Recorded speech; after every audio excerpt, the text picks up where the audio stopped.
கோதுமை மாவு வந்து எடுத்திருக்கேன். கோதுமை மாவு ஸ்வீட் தோசை தான் இப்போ பார்க்க போகிறோம். அதுக்கு வந்து வெல்லம் வந்து ஒரு 2 கப்ஸ் எனக்கு தேவையான அளவு வந்து தண்ணி ஊற்றி நல்லா வந்து நல்லா வந்து அதை வந்து கரையிற அளவுக்கு வந்து நம்ம இது பண்ணிக்கணும். அடுத்து வந்து மன்னா ஹெல்த் மிக்ஸ் வந்து வீட்டில் கொஞ்சம் இருந்ததால் அதை கொஞ்சம் ஆட் பண்ணியிருக்கேன். அதுக்கப்புறம் ரவை கொஞ்சம் ஆட் பண்ணி தேங்காய் கொஞ்சம் ஆட் பண்ணியிருக்கேன். தேங்காய் ஆட் பண்ணிவிட்டு அந்த வெள்ளை தண்ணியை வந்து நல்லா வந்து வடிகட்டணும். அதில் இருக்கிற அழுக்கெல்லாம் வந்து வெளில வரும். ஸோ அதனால் வந்து நல்லா வடிகட்டி எடுத்துக்கணும். வடிகட்டி எடுத்துகிட்டு தேவையான அளவு தண்ணி ஊற்றி வந்து கலரிக்கணும்.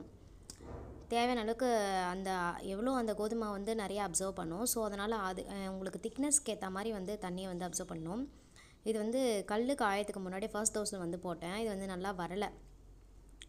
ஸோ அதனால் செகண்ட் டோஸ் வந்து சூப்பராக வந்துச்சு. இது வந்து என்னுடைய தப்பு தான். ஃபஸ்ட்டு டோஸு நல்லா வரல, பட் செகண்ட் டோஸு நல்லா வந்துச்சு. அதையும் வந்து ஸ்க்ரீனில் வந்து ஷேர் பண்ணியிருக்கேன் பாருங்கள். சூப்பராக இருந்துச்சு, நல்லா டேஸ்ட்டாக இருந்துச்சு. ஸோ இது மாதிரி ஹெல்த்தியாக வந்து ட்ரை பண்ணி பசங்களுக்கும் உங்கள் வீட்டில் இருக்கிற ஃபேமிலிஸ்க்கும் வந்து ட்ரை பண்ணுங்கள். சூப்பராக இருக்கும். அண்ட் தென் மேலே கொஞ்சம்